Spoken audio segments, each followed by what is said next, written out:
जो जदयू की सदस्य भी नहीं थी, जदयू की कार्यकर्ता भी नहीं थी, उस हवाई नेता को पैसा के बल पे जदयू के कुछ चंद दलाल लोगों ने उनको टिकट दिलवाने का काम किया। यहाँ से जिस विधानसभा क्षेत्र से ट्रांसपोर्ट मिनिस्टर हो, उसके विधानसभा क्षेत्र में एक बस पर सार्वजनिक शौचालय नहीं हो, तो इससे बड़ा और कोई खेद की बात क्या हो सकता है। यहाँ पर बगल के जो विधायक झंझारपुर के हैं, फुलपरास विधानसभा में वो आके काम करवाते हैं। डॉक्टर जगन्नाथ मिश्रा जी आदरणीय जो धरती पुत्र थे, मिथिला के लाल थे, उनका आज भी काज मिथिला के हर एक 10 को सर्वे कीजिएगा तो उनका नौकरी दिया हुआ लोग हैं।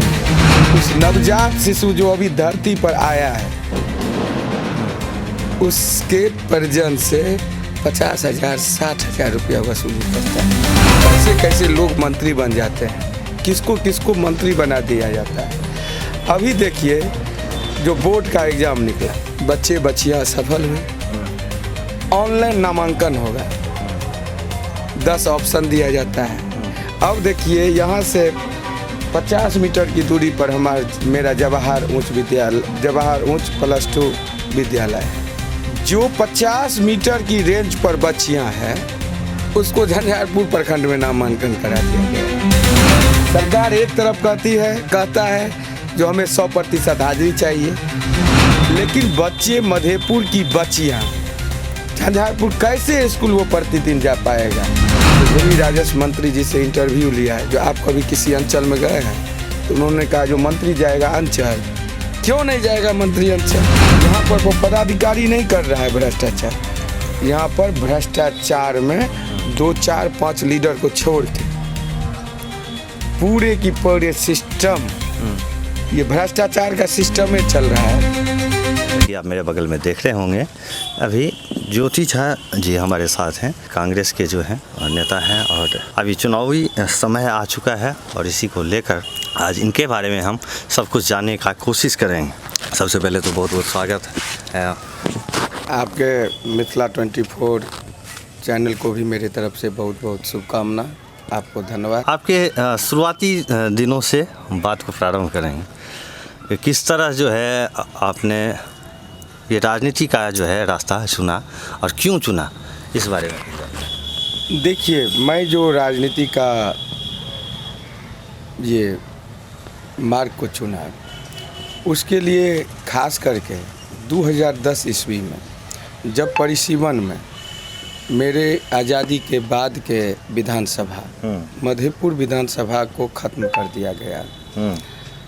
यहाँ पर कभी बाबू जानकी नंदन सिंह जी विधायक हुआ करते थे, आदरणीय पंडित राधानंदन झा जी विधायक हुआ करते थे, आदरणीय वासुदेव महतो जी विधायक हुआ करते थे, आदरणीय रूपनारायण झा जी विधायक हुआ करते थे, डॉक्टर हरखू झा विधायक हुआ करते थे, आदरणीय जगत नारायण सिंह जी विधायक हुआ करते थे। जब परिसीमन में मधेपुर विधानसभा को समाप्त कर दिया गया, तो लगा जो फुलपरास में ऐड कर दिया गया मधेपुर विधानसभा के अधिकांश आबादी को, अधिकांश हिस्सा को।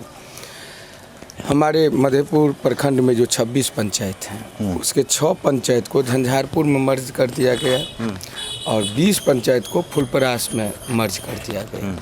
फुलपरास विधानसभा जो अभी 2010 के बाद है, वो पुराना फुलपरास नहीं है। पुराने फुलपरास को काट करके उसको जो है ऐड कर दिया गया आपको लोखा विधानसभा में। अभी जो स्थिति है, जो हमारा मधेपुर कुशल नेतृत्व के अभाव में पंडित राधानंदन झा जी के निधन के बाद 1989 के बाद जैसे लग रहा है जो बिल्कुल पीछे जा रहा है। चाहे जिस भी विभाग में आप जाइएगा, कोई विभाग को, कोई तरक्की को कोई देखने वाला नहीं है। मैं 2010 ईस्वी में अपना सभी हाल रोजगार छोड़ करके मैं सामाजिक सेवा में लग गया। 2010 ईस्वी से मेरा एक ही सूत्र है, एक ही मेरा कर्तव्य है कि मैं जनहित, जनता की सेवा, अपने क्षेत्र की समस्याओं को सुनना, अपना मुझे जो सक्षम है उस हिसाब से मैं। आपके तो पारिवारिक पृष्ठभूमि में भी जो है राजनीतिक में मेरे पिताजी 1989 से लेकर 2002 तक ब्लॉक प्रेसिडेंट हुआ करते थे कांग्रेस के। मेरे दादा फ्रीडम फाइटर थे, स्वर्गीय गंगाधर झा जी। हमारे पिताजी भी सामाजिक पृष्ठभूमि के थे। समाज में वो हर एक वर्गों का ख्याल रखते थे, सभी वर्गों को ऊपर उठाने का उन्होंने काम किया। हमारी दुर्भाग्य, हमारे मधेपुर प्रखंड की दुर्भाग्य कि उनकी बहुत कम आयु में निधन हो गया। सिर्फ 56 साल की उम्र में 2004 में उनके निधन हो गई। और उनके निधन के उपरांत जैसे लगा जो मधेपुर को कोई देखने वाला तो आप जब उनका निधन हो गया उसके बाद से जो है आप राजनीति में जुड़े? हाँ, चूँकि मैं उस समय सिर्फ 19 साल का था 2004 में। मैं जो सिर्फ एक सूत्री जो मेरा कार्यक्रम सामाजिक सेवा का है वो 2010 ईस्वी से है मेरा। पहला इलेक्शन आपने कब लड़ा था? 2015 ईस्वी में मैं अपने क्षेत्र के अधिकार के लिए, क्षेत्र की जनता के मांग को लेकर के मैं इंडिपेंडेंट चुनाव लड़ा। मुझे उस चुनाव में मेरा ये नहीं था जो मैं विधायक बनूं। मेरा एक आवाज़ था कि कोई भी राजनीतिक दल, आखिर मधेपुर सबसे बड़ी हिस्सेदारी वाला प्रखंड है, तो आखिर मधेपुर के साथ दुर्भावना क्यों? मधेपुर के लोग को कोई भी राजनीतिक दल सिंबल दे दे, मैं चुनाव नहीं लड़ूंगा। हुआ 2015 के चुनाव में, चाहे वो एनडीए गठबंधन हो या इंडिया गठबंधन हो, वो फुलपरास 7 पंचायत के ही आदरणीय लोगों को टिकट दिया। मुझे चुनाव लड़ना पड़ा। मेरे चुनाव का बेहतर परिणाम हुआ। जब आप पहले ही बार चुनाव लड़े थे उससे पहले आप किसी राजनीतिक दल में जुड़े हुए थे या नहीं? मैं दल में नहीं था, मैं कांग्रेसी था, कांग्रेसी का बेटा था, कांग्रेसी परिवार से था। मैं पार्टी में किसी पद पर नहीं था। मेरे खून में कांग्रेसी है। मेरे दादाजी आज़ादी की लड़ाई लड़े, मेरे पिताजी अपना पूरा जीवन कांग्रेस को समर्पित किया। मैं भी कांग्रेसी हूँ, कांग्रेसी था। अच्छा, तो जो पहला चुनाव आपने लड़ा था तो उसमें कितने कितने मुझे 14,967 मत मिला। तीसरा पोजीशन मेरा रहा। मत भले ही हमको कम मिला, लेकिन जनता जनार्दन के दिल में मुझे जगह मिला। अच्छा, उसके बाद आप जदयू में जुड़ गए? मुझे उस समय में जदयू कांग्रेस राजद गठबंधन था। 2016 ईस्वी में 23 मई 2016 को आदरणीय बिहार के मुख्यमंत्री नीतीश कुमार जी हमको फ़ोन करके बुलाए पटना। मैं कभी सीएम आवास नहीं देखा था। मैं जब आदरणीय बिहार के मुख्यमंत्री हमको फ़ोन किए तो मैं उनसे मिलने के लिए गया। 26 मई 2016 को उन्होंने हमको मिलने के लिए बुलाया। मुझसे वो 1 घंटा 34 मिनट हर एक पहलू पर उन्होंने बात की। मेरा जो मकसद था, मुझे जो अपने मधेपुर प्रखंड के विकास का जो मैं उनको सब कुछ उन्होंने नोट किया था, उन्होंने उस पर हर संभव काम भी करवाया। उनका जिज्ञासा हुआ जो आप जदयू ज्वाइन कीजिए। उस समय में जदयू कांग्रेस और राजद गठबंधन था। मैंने जदयू ज्वाइन उनके आश्वासन पर। उस समय में आदरणीय शरद यादव जी राष्ट्रीय अध्यक्ष थे। उन सबों के समक्ष मैं अपनी भारी तादाद में अपने सहयोगियों के साथ, क्षेत्र के अनुयायियों के साथ मैं जदयू का सदस्यता लिया। 2020 के चुनाव में बिल्कुल वो हमें क्या मिला था आपको उस टाइम जदयू में? मैं डिस्ट्रिक्ट सेक्रेटरी था, जिला सचिव था उस समय जदयू में।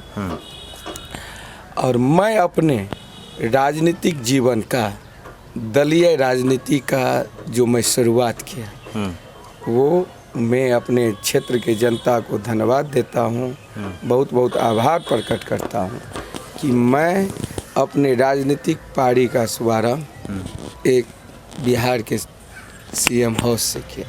नीतीश कुमार जी मेरे नाम पे, जो वर्तमान सिटिंग एमएलए थी आदरणीय श्रीमती गुलजार देवी जी, उनका मेरे कारण टिकट उनको वंचित करती है। अच्छा। चूँकि बाद में बहुत सारा धुरफंदी हुआ। मुझे झंझारपुर, किस तरह का धुरफंदी? मैंने लेन देन सब चला, नीतीश बाबू नहीं किए, लेकिन उनके जो दरबारी लोग थे, जब गुलजार देवी जी का टिकट मेरे नाम पर नीतीश कुमार जी ने काट दिया, उसके बाद वहाँ पे खेला उनके दरबारियों के द्वारा शुरू हो गया। दरबारी लोग उनको ये कहना शुरू कर दिया जो ज्योति झा को झंझारपुर चुनाव लड़ा दीजिए, 5 पर जदयू लड़ेगा, 5 पर भाजपा लड़ेगा। हमको झंझारपुर के लिए रख दिया गया। भाजपा के सामने जदयू को सरेंडर करना पड़ा। जो 4 सिटिंग सीट था 10 में, सिर्फ वहीं मिला जदयू को। और जो जदयू की सदस्य भी नहीं थी, जदयू की कार्यकर्ता भी नहीं थी, उस हवाई नेता को पैसा के बल पे जदयू के कुछ चंद दलाल लोगों ने उनको टिकट दिलवाने का काम किया। जो टिकट मिल गया, विधायक भी बन गई, अभी पूरे बिहार सरकार की मंत्री हैं। हमारी भी मधेपुर को क्या फ़ायदा मिला इससे? मधेपुर में क्या मिला? मधेपुर को यही मिला कि ट्रांसपोर्ट मिनिस्टर हैं वो, हमारे फुलपरास विधानसभा की विधायक है वो। और हमारे मधेपुर बस स्टैंड पे आज तक हमारी माता बहनों के लिए एक शौचालय नहीं बन पाया। तो मधेपुर के लिए यही उपलब्धि मिली कि जहाँ से जिस विधानसभा क्षेत्र से ट्रांसपोर्ट मिनिस्टर हो, उसके विधानसभा क्षेत्र में एक बस पर सार्वजनिक शौचालय नहीं हो, तो इससे बड़ा और कोई खेद की बात क्या हो सकता है। यहाँ पर बगल के जो विधायक झंझारपुर के हैं, फुलपरास विधानसभा में वो आके काम करवाते हैं। हमारे बात का मुख्य सड़क जो बरसों से जर्जर स्थिति में था, वो वर्तमान विधायिका उस होके आती थी जाती थी। दुर्भाग्य की बात है कि पड़ोसी विधानसभा के विधायक जी आके वो काम करवा देते हैं और वो सिर्फ देखते रह जाते हैं। आपकी पार्टी की कैसी तैयारी चल रही है इस बार? देखिए, पूरे ग्रास रूट पर अगर कोई है तो वो कांग्रेस है। कांग्रेस पूरे धरातल पे सभी विधानसभा पे अपना तैयारी कर रहा है। मेरा इंडिया अलायंस है बिहार में। महागठबंधन में सब कुछ ठीक चल रहा है? सब कुछ ठीक है। हम सभी से एक दूसरे सहयोगी दल, हर एक दल, अगर कांग्रेस जहाँ से लड़ रहा है तो वहाँ पे सभी दल चुनाव लड़ रहा है। जहाँ से आरजेडी चुनाव लड़ रहा है वहाँ से सभी दल अपने आप को चुनौती के रूप में 2025 के चुनाव को ले रहा है। अच्छा, मैं एक बार ये पूछना चाहता हूँ कि क्या लग रहा है कि इस बार जो है ये फुलपरास का सीट जो है वो कांग्रेस के खाते में जाएगी? देखिए, फुलपरास और बेनीपट्टी अभी तक संभवतः फाइनल कांग्रेस का हो चुका है। हम लोग चूँकि 4 सीट का डिमांड कर रहे हैं मधुबनी जिला में, उस पे अभी बात नहीं बनी है, लेकिन 2 पे लगभग सिग्नल मिल चुका है। मैं ये इसलिए पूछ रहा था क्योंकि पिछली बार भी जो है मतलब यहाँ कृपानाथ पाठक जी थे और वो हार गए थे। देखिए, ये फुलपरास विधानसभा की जो धरती है, फुलपरास विधानसभा में अगर वही सफल हो पाएगा जो ज़मीन से जुड़ा हुआ व्यक्ति है, जो इस विधानसभा क्षेत्र का, गिरी विधानसभा क्षेत्र का बेटा है, वो सफल हो पाएगा। तो आला कमान के नज़र में हम हैं। अगर आला कमान हम पर विश्वास करता है, कांग्रेस पार्टी हम पर विश्वास करता है, इंडिया अलायंस हम पर विश्वास करता है, तो मुझे विश्वास है कि कोई भी चुनौती सामने आएगा वो शायद जनता के आशीर्वाद के सामने हमारे पास टिकने वाला नहीं होगा। और एक चीज़ बताइए कि इस बार जो है मतलब जनसुराज प्रशांत किशोर इस बार वो भी मैदान में, तो क्या लग रहा है कि मतलब महागठबंधन को उनसे कुछ नुकसान पहुंचेगा? देखिए ना, उनका कोई नोटिस धरातल पर नहीं है। वो व्यापारी हैं। व्यापार, इससे पहले वो दूसरे दल के साथ व्यापार करते थे, सभी डेटा देते थे। अब वो इस बार खुद को व्यापार करने के लिए धरातल पर उतर चुके हैं। तो चुनाव होगा तो वही 2 धारा के बीच में होगा, इंडिया अलायंस, एनडीए अलायंस, इसी 2 धारा के बीच में चुनाव होगा। अच्छा, मुझे एक चीज़ बताइए कि स्थानीय लेवल पर कुछ ऐसा मुद्दा जो वर्तमान सरकार में नहीं हो पाया है और अगर आपकी सरकार आती है तो आप लोग या आप यहाँ से आपको टिकट मिलती है, आप यहाँ से जीतते हैं तो उसके बाद उन कार्यों को किया जाएगा स्थानीय स्तर? यहाँ तो सिर्फ मुद्दा ही मुद्दा है। हाँ। जब 1990 के बाद कुछ हुआ ही नहीं तो ये तो जर्जर भूमि बन चुका है, मरुभूमि बन चुका है। आप देख सकते हैं जहाँ आप मुझे ये आप ले रहे हैं अभी, आप इंटरव्यू ले रहे हैं आप मेरा, ये सामने जो पोखर है ये राजा कर्ण का पोखर है। आज देखिए जो अररिया में मिथिला हाट बन सकता है क्या? ये राजा कर्ण का पोखर है, 27 बीघा इसका रकबा है। मधेपुर प्रखंड मुख्यालय के अंदर में है ये। मधेपुर का प्रखंड मुख्यालय का जो नाक है, मुख्य केंद्र है, वहाँ पर किया जा सकता था।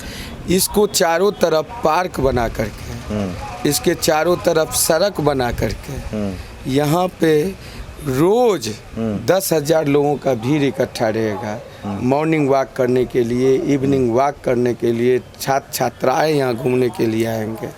मधेपुर में एक दूध मिल था हुआ करता था, भले ही वो निजी ही था, लेकिन बंद हो गया। किसके कारण बंद हुआ?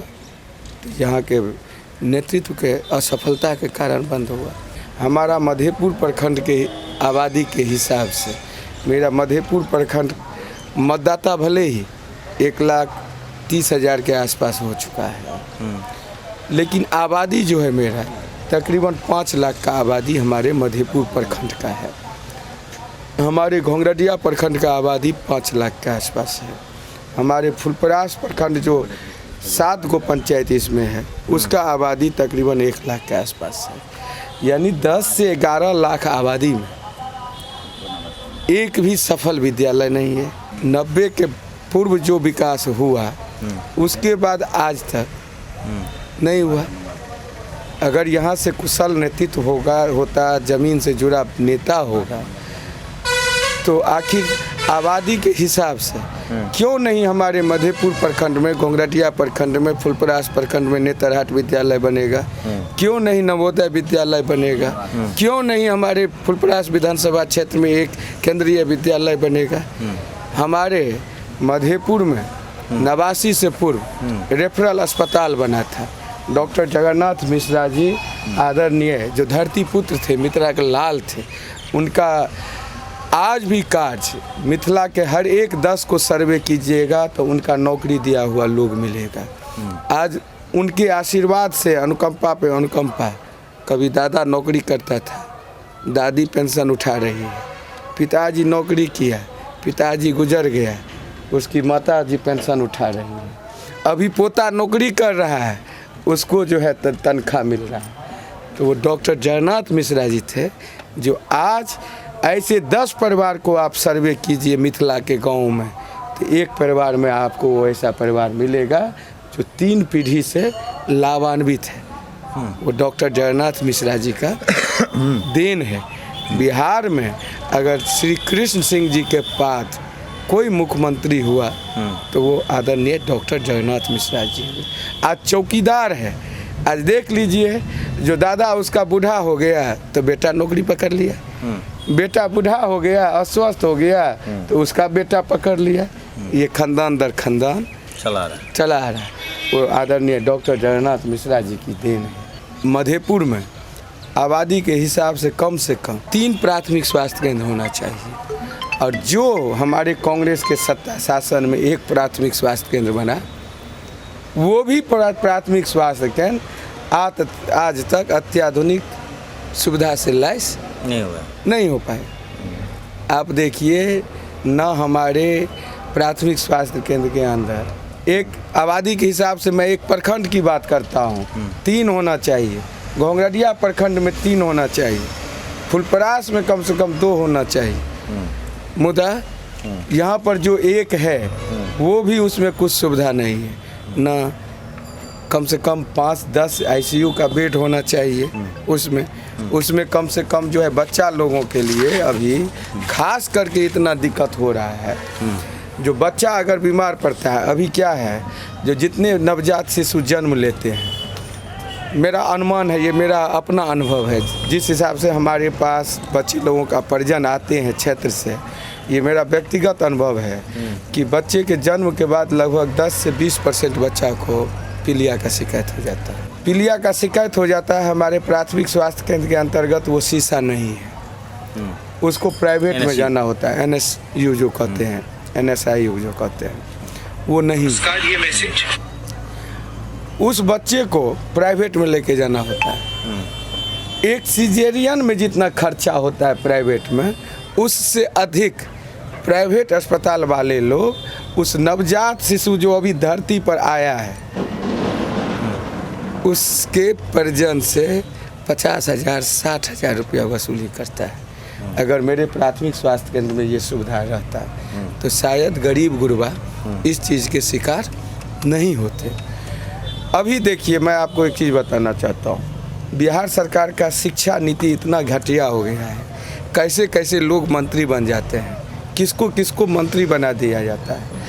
अभी देखिए, जो बोर्ड का एग्ज़ाम निकला, बच्चे बच्चियाँ सफल हुई, ऑनलाइन नामांकन होगा, 10 ऑप्शन दिया जाता है। अब देखिए, यहाँ से 50 मीटर की दूरी पर मेरा जवाहर उच्च +2 विद्यालय है। जो 50 मीटर की रेंज पर बच्चियां हैं, उसको झंझारपुर प्रखंड में नामांकन करा दिया गया है। जो यहाँ पर लोकल बच्चियां है, उसको भेजा में नामांकन करवा दिया गया है। सरकार एक तरफ कहता है जो हमें 100% हाजिरी चाहिए, अच्छे कुशल टीचर लोग आ गए हैं विद्यालय में BPSC के तहत बहुत अच्छे टीचर आ गए, हम टीचर लोग से मिलते रहते हैं। लेकिन बच्चे, मधेपुर की बच्चियाँ झंझारपुर कैसे स्कूल वो प्रतिदिन जा पाएगा? जैसे आज बिहार में हमारी माँ बहन सुरक्षित नहीं है, रोड पे अकेले बच्चियों को निकलना बहुत बड़ा दुर्लभ है। हमारी बेटी का एडमिशन झंझारपुर प्रखंड में है, तो मेरी बेटी कैसे अकेली जा पाएगी? क्या सुरक्षा का व्यवस्था है सड़क पर जो वो पूरा बेहिचक झंझारपुर अकेले जाएगी? हमारे पास छुट्टी नहीं है जो मैं अपने बेटी को समय दे पाऊँ जो है। आज देखिए, मैं भूमि राजस्व की बात करता हूँ, एक भी मंत्री जो भी अभी 3 टर्म से बन रहे हैं, अनुभवहीन मंत्री बन रहे हैं, उसका पूरा फायदा कर्मचारी और अंचल अधिकारी उठा रहा है, पूरा लूट मचा हुआ है। हर दिन अभी ये सर्वे के नाम पे रोज नया जो है सिर्फ रूल और रेगुलेशन बदल रहा है। जनता परेशान है। आप किसी में भी अंचल में जाइए तो आपको 10, 20, 25, 50,000 लिए बगैर म्यूटेशन का कार्य नहीं होगा। आखिर ये चीज़ मंत्री नहीं समझ रहे हैं क्या? मैं आज से 2-4 दिन पहले एक पत्रकार जी को देखा जो भूमि राजस्व मंत्री जी से इंटरव्यू लिया है। जो आप कभी किसी अंचल में गए हैं तो उन्होंने कहा जो मंत्री जाएगा अंचल, क्यों नहीं जाएगा मंत्री अंचल? उनको तो ऑफ कैमरा सारे दल बल को छोड़ के खुद पहुंचना चाहिए अंचल अधिकारी के पास, आम पब्लिक बन के।